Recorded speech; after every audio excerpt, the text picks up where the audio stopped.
Fala galera, beleza? Então nesse vídeo aqui, eu vou falar um pouquinho a respeito desse assunto de movimentação livre, para quem tem uma CNC e não se atentou a esse aspecto, para quem está adquirindo, para quem está pensando em adquirir ou construir uma CNC, vou falar a respeito desse assunto aí, e que é um assunto que ele tem um impacto significativo no tempo de execução de trabalho, ok? A princípio fica o convite também para quem quiser participar do grupo que eu criei no Facebook, o grupo CNC em Ação, voltado para assuntos relacionados à CNC de uma maneira geral, programação, construção. Quem tiver dica, quem tiver dúvida, posta lá. O pessoal está sempre ajudando também.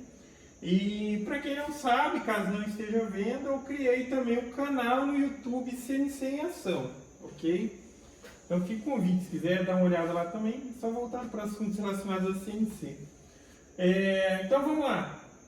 A questão da movimentação livre, que eu disse que pode ter um impacto significativo no tempo de execução, é pelo seguinte aspecto. O que acontece? Isso vale muito mais para máquinas que utilizam sistema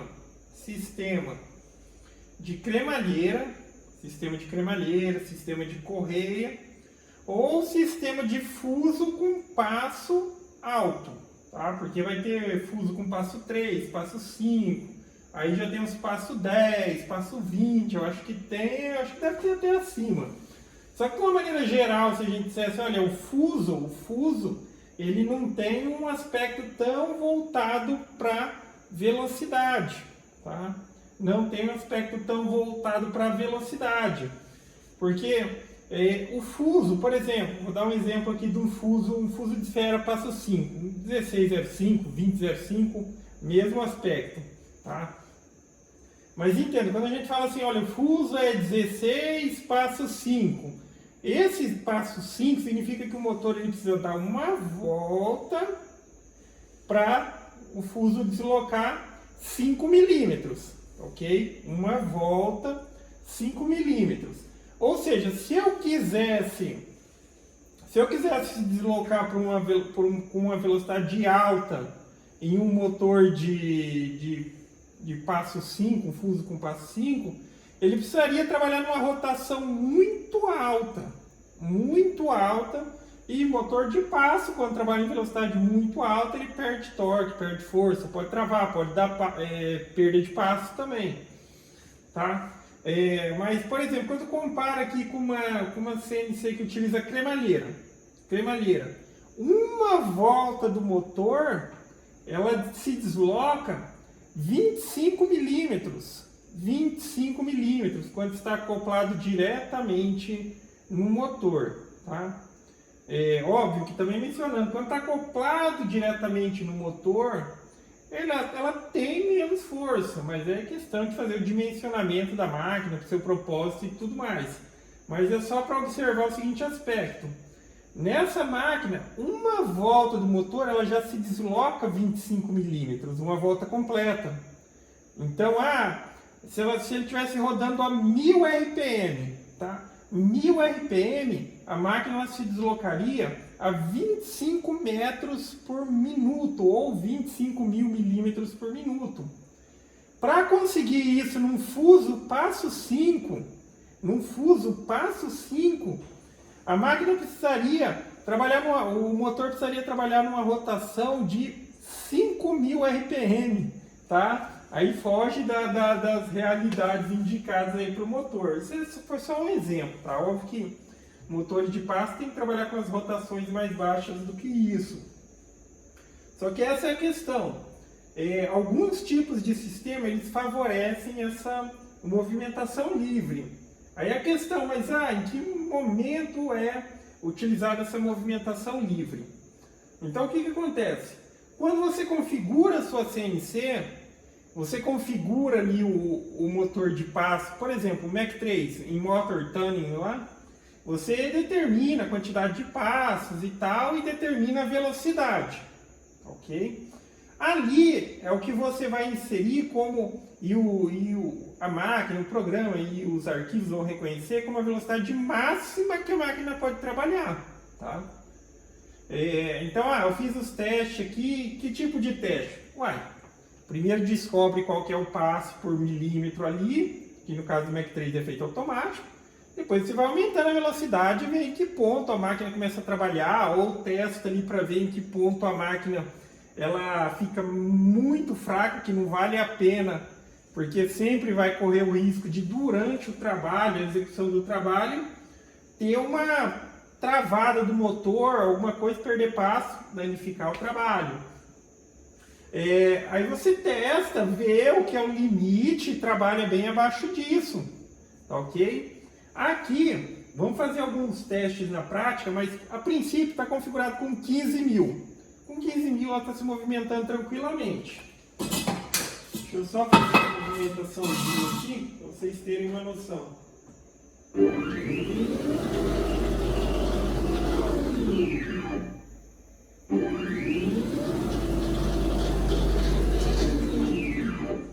Enfim, com esses 15 mil aqui, ó, ela está se movimentando tranquilamente, mas não é só isso que eu devo considerar. Aqui eu estou testando, por exemplo, eixo por eixo, então enfim, a Y, só X, só Z. E durante o processo de trabalho, pode ser que ela solicite os 3 eixos ao mesmo tempo. Tá? Ela está se movimentando na diagonal, subindo Z, aí tem que ver se o sistema comporta. Mas quando você descobre ele, olha, que parece que está ok, aí você vai trabalhar bem abaixo disso, que já vai te dar um tempo de execução de trabalho já bem menor, significativamente. Por exemplo, se eu vejo aqui que com 15 tá ok, eu vou deixar na minha configuração de motor aproximadamente 8 ou 10, tá? Uns 50% dessa velocidade que ela se movimenta tranquilo, tá? Só para você ter uma ideia, vamos supor um exemplo hipotético. Uma coisa é questão de corte, tá? Uma coisa é questão de corte. Quando você coloca para fazer o corte, você determina em que velocidade a máquina vai cortar. A partir do momento que ela está cortando, ela obedece aquela velocidade do arquivo.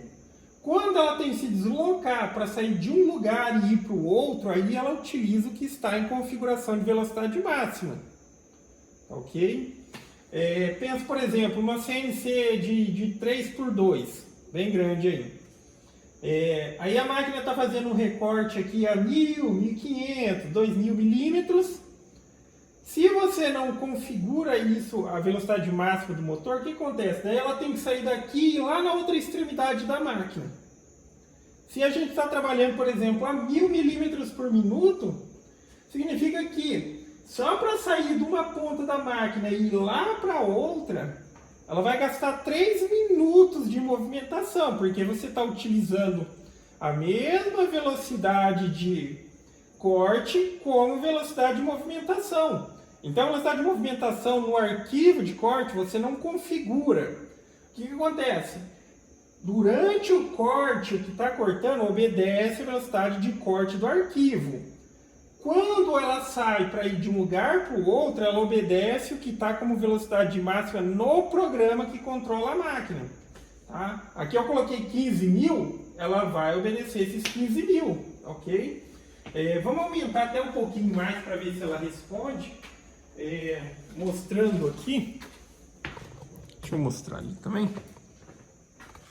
Então isso daqui são aspectos que tem que ser considerado na hora que está configurando, a Motor Tuning. Tá vendo? Aqui é o eixo Y. O eixo Y está com 15 mil. Vamos colocar 20 mil para ver se ela vai. Entendeu? Chega um ponto que tipo, você vai aumentando a velocidade, ela tenta responder, mas se o motor não dá conta, ele vai travar. Tá? Vai dar aquela travada. Não estou dizendo que vai estragar o motor, mas você já sabe que bateu no limite do que a máquina aguenta. Vamos ver se é 20 mil lá.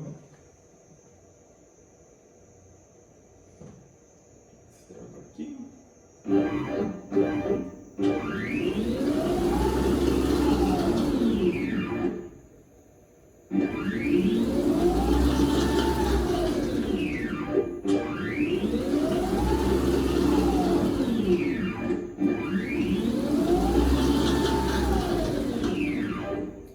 Ainda assim sim a 20.000 milímetros por minuto livre, ela está respondendo, mas é toda aquela questão que eu mencionei. Uma coisa é você testar eixo por eixo, outra coisa é durante o trabalho.